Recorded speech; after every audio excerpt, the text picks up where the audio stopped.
एक ही रिपोर्ट में emphasis of matter और अदर मैटर पैराग्राफ इकट्ठे हो सकते हैं? यस, आपकी एग्जाम्पल रिपोर्ट में लिखा हुआ उन्होंने, जो इलस्ट्रेशन दी है उसमें किए हुए हैं। तो क्या एक से ज़्यादा अदर मैटर पैराग्राफ आ सकते हैं रिपोर्ट में? बिल्कुल आ सकते हैं। क्लीन रिपोर्ट में नहीं आ सकता। क्यों? आपकी एग्जाम्पल नंबर 1 में क्या था? क्लीन रिपोर्ट थी और एम्फेसिस मैटर भी था। देखिए, क्लीन रिपोर्ट को हम प्रोफेशनली वर्ड यूज़ करते हैं modified, unmodified report. Unmodified report है, सब कुछ ठीक है, सब कुछ ठीक है, अप्रोप्रिएटली प्रेजेंटेड और डिस्क्लोज है इनटू द फाइनेंशियल स्टेटमेंट, ठीक है, क्लियर हो गया। लेकिन एक लिटिगेशन चल रही है, आप चाहते हैं उस पर एम्फेसिस करवाना, तो नहीं करवाएंगे।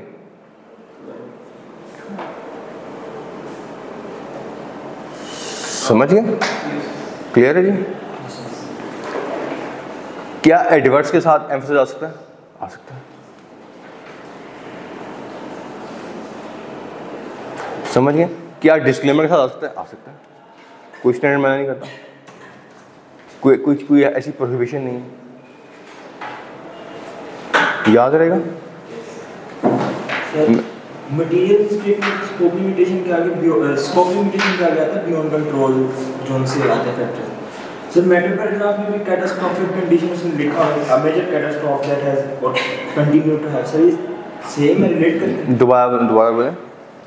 सर जो स्कोप लिमिटेशन है ना, उसमें एक पॉइंट आता है कि बियॉन्ड कंट्रोल जब चले जाएंगे। देखें, कई दफ़ा हमने पढ़ा है, हम इसको अभी डिस्कस करते हैं। आपने मुझसे क्वेश्चन रेलेवेंट जगह पूछ लेना है, ठीक है, रिवाइज भी हो जाएगा। हमने ऑडिट रिपोर्ट पढ़ी दो तरह की, मॉडिफाइड अनमॉडिफाइड और मॉडिफाइड, ऐसी है, ये ठीक रख लिया करें यार। अनमॉडिफाइड हमने पढ़ी दो तरह की, डेट इफेक्ट फाइनेंशियल में date do not. Date do not में हमने पढ़ा एम्फेसिस ऑफ मैटर पैराग्राफ और अदर मैटर पैराग्राफ। इसमें हमने क्या पढ़ा? क्वालिफाइड, एडवर्स और डिस्क्लेमर ऑफ ओपिनियन, ठीक है।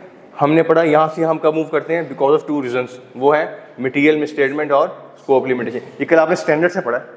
पहले मैं स्टोरी सुना रहा था ना, शायद सच्ची थी झूठी थी जो भी थी, अब हमने स्टैंडर्ड से पढ़ लिया उसे।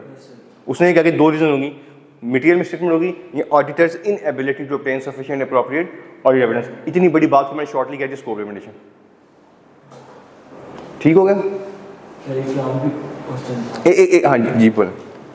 सर आपने inability to obtain audit evidence, तो उसमें जो है ना सेकंड पैरा में कहता है डिस्क्लेमर ऑफ ओपिनियन में, उसने यहाँ पे लिखा हुआ है कि यहाँ पे भी डिस्क्लेमर ऑफ ओपिनियन में उसने कहा कि अनएबिलिटी, उसने ऑडिट एविडेंस उसके पास है मगर ओपिनियन नहीं दे सकता। उसने यहाँ पे ये लिखा हुआ, मैं आपको पढ़ के सुनाता हूँ।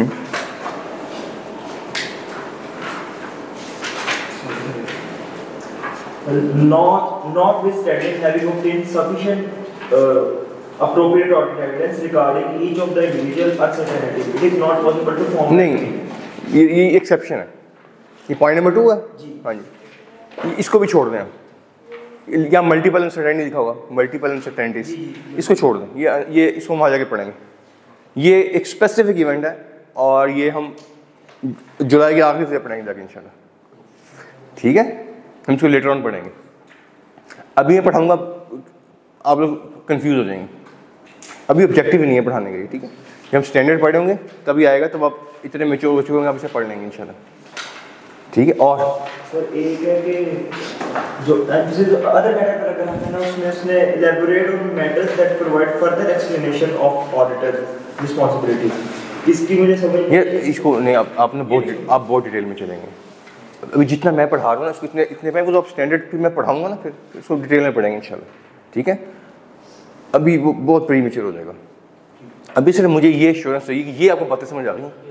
कल को मैं कहूँ अदर मैटर पैराग्राफ, आपको पता लगेगा कि कहाँ दे रहे हैं 706, और इसमें ऑडिटर एम्फेसिस करना चाह रहा है किसी ऐसे मैटर पे जिसके ताल्लुक फाइनेंशियल से नहीं है, ठीक है, और मैटर अप्रोप्रिएटली डिस्क्लोज प्रेजेंटेड है सर, क्लियर है।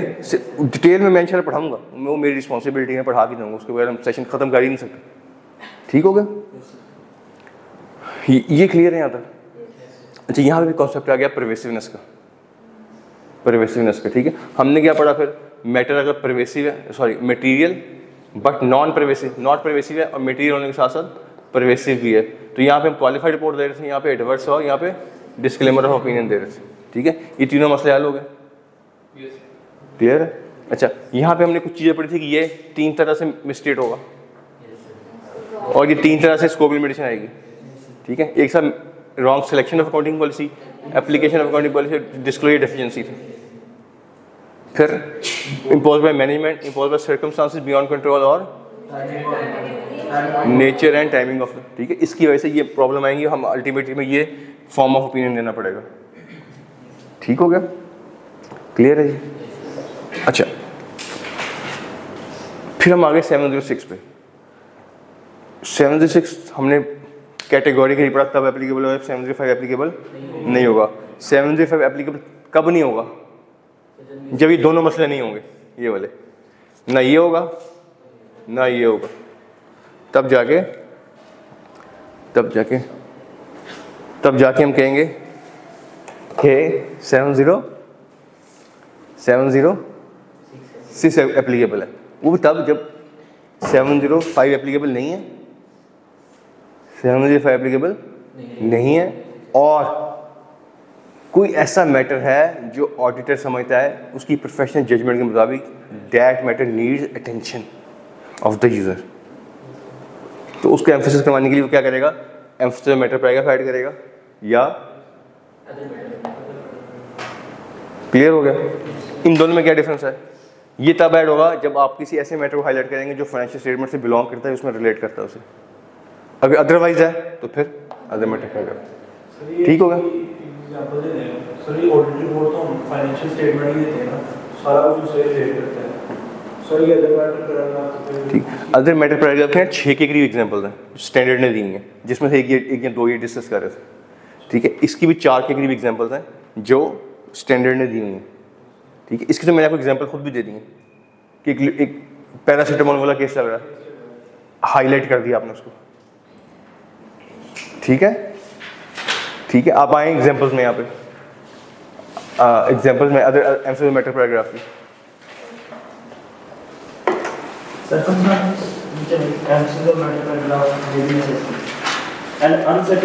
पहला क्या आ गया? अनसर्टेनिटी। पहला क्या आ गया? ठहरे बस ठीक है, वैसे आपको जाने की जरूरत नहीं, सुन लें, सिर्फ सुन लें। एक ऐसी अनसर्टेनिटी है जो आप समझते हैं यार ये लोगों को बताना बड़ा इंपॉर्टेंट है। जैसे पैरासीटामोल वाला केस था, ये फेवरेबल होगा अगेंस्ट होगा पता नहीं, अगर अगेंस्ट हो गया तो क्या होगा? कंपनी गोइंग कंसर्न रहेगी कि नहीं पता, अनसर्टेन हो गया ना, अनसर्टेनिटीज आ गई। ऐसे ही है ना, तोशा खाना केस का क्या बनेगा? फेवरेबल होगा। आज के दिन क्या है? वो अनसर्टेन है ना, आज की डेट में अनसर्टेन है, लिटिगेशन चल रही है, ऐसी है ना। तो स्टैंडर्ड ने क्या है? अगर कोई ऐसी अनसर्टेनिटी होगी, मेजर अनसर्टेनिटी जो अकाउंट्स को फंडामेंटली हिला देगी पकड़ के, आज अनसर्टेन है। आज क्या है? At the time of signing off the audit report क्या है? अनसर्टेन।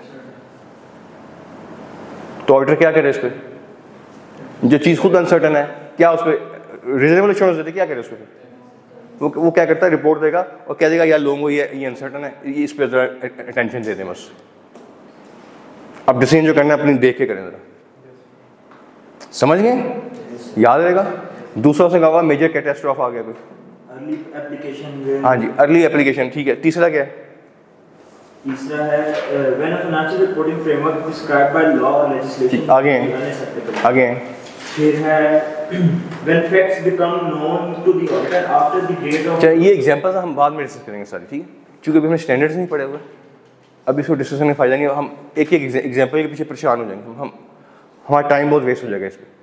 जब हम पूरा स्टैंडर्ड्स पढ़ के आएंगे ना, पूरे स्टैंडर्ड्स पढ़ के आएंगे तो बहुत सी चीज़ें हमारी कवर अप हुई होंगी। ठीक है, ठीक है। जैसे एक मैं आपको एग्जांपल देता हूँ, एक एग्जांपल है अर्ली एडॉप्शन। अर्ली, आप लोगों ने अकाउंटिंग पढ़ ली? सब लोगों ने अकाउंटिंग पढ़ ली है ना? जितनी भी अकाउंटिंग स्टैंडर्ड है सब में इफेक्टिव डेट ऑफ एप्लीकेशन आ रही होती है, पढ़ी है आप लोगों ने? जितनी भी अकाउंटिंग स्टैंडर्ड है ना, जितने भी अकाउंटिंग स्टैंडर्ड है, हर स्टैंडर्ड में लिखा होता है कि इस स्टैंडर्ड की एप्लीकेशन डेट क्या है, कब से इफेक्टिव है। समझ गए?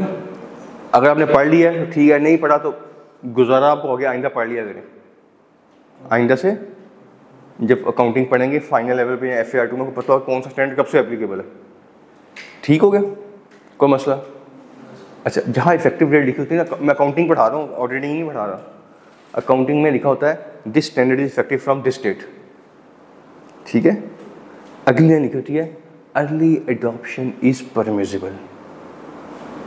अर्ली एडॉप्शन इज इजाज़त है, आप कर सकते हैं, आपकी मर्जी। यहाँ लिखा होता है अर्ली एडॉप्शन इज प्रोहिबिटेड, इसका मतलब है नहीं कर सकते। तीसरा लिखा होता है early adoption is encouraged. Is अच्छा, अगर तो अर्ली एडॉप्शन प्रोहिबिटेड है, स्टैंडर्ड आया आज और 2027 में एप्लीकेबल है, आपने अर्ली एडॉप्शन कर ली, स्टैंडर्ड लिखा था अर्ली एडॉप्शन इज, तो फिर तो आपने नॉन कंप्लायंस कर दी, एप्लीकेबल फाइनेंशियल रिपोर्टिंग फ्रेमवर्क गलत सेलेक्ट कर लिया आपने, ऐसी हुआ ना। अच्छा, अगर लिखा हुआ था अर्ली एडॉप्शन इज परमिसिबल या अर्ली एडॉप्शन इज इनकरेज्ड,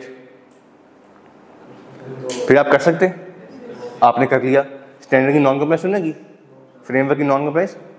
लेकिन आपने चूंकि अर्ली अडॉप्ट कर लिया, नियाग्रा मिल्स ने अर्ली अडॉप्ट कर लिया 2023-24 में जाके, बाकी कंपनीज करी 27 में जाके, तो नियाग्रा अकाउंट्स बाकी कंपनी का कंपेरेबल रहे नहीं रहे ना, ऐसे ही है ना। अब ये आप इतना कंपेरिजन नहीं कर सकता स्टेक होल्डर, तो इस चीज़ को स्टैंडर्ड कहता है। अगर किसी कंपनी ने स्टैंडर्ड की अर्ली अडॉप्शन कर ली है, ठीक है, तो वो ऑडिटर क्या करे इस मैटर पे, ताकि लोग जो कंपेयर करने के लिए बैठे उनको पता लग जाए हाँ यार कंपेरेबल नहीं है, ठीक है, लोग गलत डिसीजन ना कर बैठे, क्योंकि अकाउंटिंग पॉलिसी से कई दफ़ा फाइनेंशियल रिजल्ट हिल जाते हैं बहुत ज़्यादा। इसमें वो 5-4 वेटेड एवरेज वाले जो भी वो एग्जांपल नहीं, इसमें है स्टैंडर्ड की अर्ली अडॉप्शन, एक नया स्टैंडर्ड आया है उसकी अर्ली अडॉप्शन, ठीक है। मैं इसलिए मैंने नहीं पढ़ाई थी कि आप जब थोड़े से बड़े हो जाएंगे 3-4 महीने बाद, तो तब जाके हम एग्जाम्पल्स को पढ़ेंगे, ऐसे एक एग्जाम्पल हमारा टाइम ले जाएगी बहुत ज़्यादा, ठीक है। डेलिबरेटली मैंने इस तरह की चीज़ों को स्किप किया था कि जब आहिस्ता आहिस्ता हम पढ़ते रहेंगे ना तो हमारी ये चीज़ें बेहतर होती रहेंगी। और वैसे पढ़ना तो हम आगे जाके है ही। एग्जाम्पल समझ आ गई ये वाली कि किसी स्टैंडर्ड ने किसी कंपनी ने अर्ली अडॉप्शन कर ली है, वेयर अर्ली अडॉप्शन इज, अब फ्रेमवर्क के तो मुताबिक है ना, ट्रू एंड फेयर है, in according to applicable financial reporting framework है, 705 एप्लीकेबल, लेकिन स्टैंडर्ड कहता है इस पे एम्फोसिस ऑफ मैटर बैकअप दें ताकि कंपेरेबल रहें आपके अकाउंट्स। लोग कंपेरिजन करने लगे तो गलत डिसीजन ना कर बैठें, समझ गए यहाँ पे। अच्छा, मेरा क्वेश्चन यही एग्जाम्पल है, ऐसे पेपर में क्वेश्चन आना है, मैं सिर्फ क्वेश्चन चेंज कर रहा हूँ कि यही सिनेरियो है, अर्ली अडॉप्शन वाज प्रोहिबिटेड लिखा हुआ था,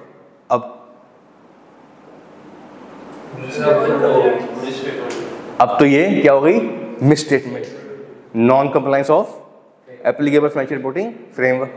अब आपने इसका इफेक्ट देखना है कि मटेरियल है कि नहीं है, और मटेरियल होने का परवेसिव भी है कि नहीं है। अगर नॉन परवेसिव इफेक्ट हुआ तो क्वालिफाई करेंगे, परवेसिव हो तो हम शायद इसको एडवर्स भी कर दें। ये है रिपोर्टिंग, ये मैं समझाना चाह रहा था कि इसका इफेक्ट क्या आना है और हमने किस मौके पे कौन सी रिपोर्ट देनी है, कौन सी बॉल पे कौन सी शॉट मारनी है, ये ऑडिटिंग है। कौन सी शॉट आपने फ्रंट फुट पे खेलनी है, कौन सी बैक फुट पे खेलनी है, किसको आपने ब्लॉक करना है, किस सिनेरियो क्या, विकेट बचाने का स्कोर करना है, पूरा सिनेरियो होता है ना, ठीक है। जहां विकेट बचाना मकसद हो वहां पे आप छक्का भी मार देना तो आपको शाबाशी नहीं देगा, अगर बेवकूफ़ है तुम, छक्का चाहिए नहीं था, विकेट बचानी थी, ठीक है। और जहां पे स्कोर करना ऑब्जेक्टिव हो, आखिरी बॉल पे 4 स्कोर चाहिए हो और बैट्समैन ब्लॉक करके आ जाए कि मैं विकेट बचा के आ गया हूँ, तो क्या तुमसे विकेट बचाना ऑब्जेक्टिव नहीं था, यहाँ पे तो स्कोर करना ऑब्जेक्टिव था, ठीक है। जो बंदा ये चीज़ सीख लेता है बड़ा जबरदस्त बैट्समैन है, तो ऑडिटर जिस मौके पे जोन सी रिपोर्ट देनी है वो उसको आ गई तो कहेंगे बड़ा अच्छा ऑडिटर है, या नलायक ऑडिटर है, इनकम्पिटेंट, ठीक है। उसको ही नहीं पता किस मौके पे कौन सी रिपोर्ट देनी, ठीक है ना, समझिए सारा सिनेरियो। अच्छा, ऐसे ही कुछ अदर मैटर की रिपोर्ट्स अभी आप मैटर डिस्कस कर रहे थे, ठीक है। यहाँ पे 6-7 रिपोर्ट्स दी है उसने, 6-7 तरह की रिपोर्ट्स हैं। मैं आपको एक एग्जांपल देता हूँ ताकि समझ आ जाए बात। एक स्टैंडर्ड है आपके कोर्स में नहीं है, आपके कोर्स में नहीं है। ओपनिंग बैलेंसेस, ओपनिंग स्टैंडर्ड का नाम है opening balances, 500 and something number है, गूगल करेंगे तो मिल जाएगा आपको, ठीक है। वो ये कहता है कि अगर कंपैरेटिव फाइनेंशियल स्टेटमेंट में आपने रिपोर्ट नहीं दी, वो रिपोर्ट किसी और ऑडिटर ने दी हुई है, वो रिपोर्ट किसी, फॉर एज्यूम कर लेते हैं ना, इस साल मैं ऑडिट कर रहा हूँ, यूको बैंक कंपनी ऑडिट कर रही है 2024 का, 23 का ऑडिट किया हुआ जाहिद मीडियन कंपनी ने, तो अब 24 में जो 23 के कंपैरेटिव आ रहे हैं उससे मैंने ओपिनियन दिया हुआ नहीं, किसने दिया हुआ है, उसने दिया हुआ ना। तो वो स्टैंडर्ड कहता है 500 एंड समथिंग, जो भी स्टैंडर्ड का नंबर है, मुझे नंबर नहीं याद उसका, वो कहता है कि अगर कंपैरेटिव फाइनेंशियल स्टेटमेंट पे आपने ओपिनियन नहीं दिया हुआ तो अदर मैटर पैराग्राफ ऐड करें, उसमें लिखें कि the previous years financial statement were signed by फलाना auditor who as on this date give this type of opinion, कि पिछले साल ऑडिटर जाहिद मीडियन कंपनी था, उसने 8 अक्टूबर 2023 को रिपोर्ट दी और ये ओपिनियन दिया, ये मतलब मॉडिफाइड, अनमॉडिफाइड, क्वालिफाइड, एडवर्स, जो भी ओपिनियन दिया उसने, समझ गए, याद रहेगा ये, एग्जाम्पल देने में आ गई, ठीक है। अब इसका नोट कोई फाइनेंशियल स्टेटमेंट में आ रहा है, फाइनेंशियल स्टेटमेंट नहीं आ रहा, अब यहाँ पे अब आप स्टैंडर्ड क्या इस पे दो एम्फोसिस दो, तो हम क्या देंगे फिर, याद रहेगा, एक एग्जाम्पल क्लियर होगी, पक्की बात है, बातें ऊपर से तो नहीं गुजरी मेरी, हजम हो रही है ना। चलिए एक एग्जाम्पल लोड देता हूँ, फिर हम टॉपिक चेंज करते हैं, ठीक है। एक एग्जाम्पल लोड दे रहा हूँ, एक होती है एनुअल रिपोर्ट, एनुअल, ये हमारे कोर्स में भी है, एनुअल, ऑडिट रिपोर्ट से मिक्स नहीं करना इसको, ऑडिट रिपोर्ट अलग है, एनुअल रिपोर्ट अलग है। एनुअल रिपोर्ट क्या होती है, अभी आप मेरी क्लास के बाद गूगल कीजिएगा और सारा केमिकल की एनुअल रिपोर्ट डाउनलोड कीजिएगा, अगर केमिकल्स पसंद है तो, नहीं तो इब्राहिम फाइबर की कर लीजिएगा, क्रेसेंट की कर लीजिएगा, कोहिनूर की कर लीजिएगा, मिजान बैंक की कर लीजिएगा, किसी भी लिस्टेड कंपनी आपको मिल जाएगी, ठीक है। फौजी फर्टिलाइजर ही कर लीजिएगा, आजकल वैसे फौजियों का ज़माना है, ठीक है। अस्करी बैंक की कर लीजिएगा, ठीक हो गया। एनुअल रिपोर्ट डाउनलोड करेंगे, ये मैं 720 पढ़ा रहा हूँ कि कोर्स में, 720 पार्शली कोर्स में, आधा कोर्स में, आधा नहीं, ठीक हो गया। मैं एग्जाम्पल डिस्कस, आप मुझे लगेंगे सिर्फ एग्जाम्पल डिस्कस करने की जरूरत, मैं डिस्कस नहीं करना चाह रहा था आज, ठीक है। अब एक चीज़ डिस्कस करने के लिए मुझे आधा स्टैंडर्ड पढ़ाना पड़ना है पहले, ठीक है। एनुअल रिपोर्ट क्या होती है, स्टैंडर्ड कहता है हर कंपनी एनुअल रिपोर्ट इशू करती है। मैंने आपको एग्जांपल दिए हैं कि अगर मैं झूठ बोलूँ तो आपने कहना सर वो तो स्टार केमिकल करनी है या मैं भी मारी जा रही, ठीक है। अब किसी भी कंपनी के लिस्टेड कंपनी जो में इसकी डाउनलोड कर रहे हैं, डेस्कॉन की कर रहे हैं, ठीक हो गया, एमसीबी कर रहे हैं। इसके दो पोर्शन होंगे, एक को बोलते हैं ऑडिटेड फाइनेंशियल स्टेटमेंट्स और ये कहते हैं supplementary information. Audited financial statement और ऑडिटेड फाइनेंशियल स्टेटमेंट, और इसमें क्या क्या होगा, दो चीज़ होंगी, फाइनेंशियल स्टेटमेंट होंगे और ऑडिट रिपोर्ट होगी, ऐसे ही है ना। क्या है, ऑडिटेड ऑडिट रिपोर्ट और फाइनेंशियल स्टेटमेंट्स, क्लियर हो गया। और सप्लीमेंट्री में क्या कुछ होता है, पढ़ा हुआ आपने, कॉर्पोरेट लॉ पढ़े, कंपनी एक्ट पढ़ा हुआ। एक क्या होता है, डायरेक्टर्स रिपोर्ट पढ़ रहे हैं, पढ़ लेंगे। और क्या होता है, चेयरमैन्स रिव्यू। और क्या होता है, 6 years फाइनेंशियल हाइलाइट्स। और क्या होता है, नोटिस ऑफ, क्या लिखा है, और इस नोटिस, अगर नोटिस हो तो साथ क्या होता है, मीटिंग में प्रॉक्सी फॉर्म, ठीक है। और क्या होता है, पैटर्न ऑफ शेयर होल्डिंग। आपने मुझे बताना है सर कि आप कल सही बोल रहे थे कि गलत बोल रहे थे, ठीक है। चेक किया करें, फजूल भी तो हम गूगल करते हैं ना, उल्टी सीधी चीज़ें, तो काम की चीज़ भी कर रहे हैं ज़रा, सर्फिंग कर रहे हैं ज़रा, 3-4 कंपनियों को देखें क्या। इसके अलावा सस्टेनेबिलिटी रिपोर्ट होती है, कोड ऑफ कॉर्पोरेट गवर्नेंस पे कंपनी की स्टेटमेंट होती है, उस पर ऑर्डर की रिव्यू, इसमें 10-12 चीज़ होती है। मैं कुछ सिर्फ समझाने के लिए बता रहा हूँ, ठीक है, अभी सारा कुछ कहाँ क्लब हो रहा है? एक बुक के अंदर, ठीक है।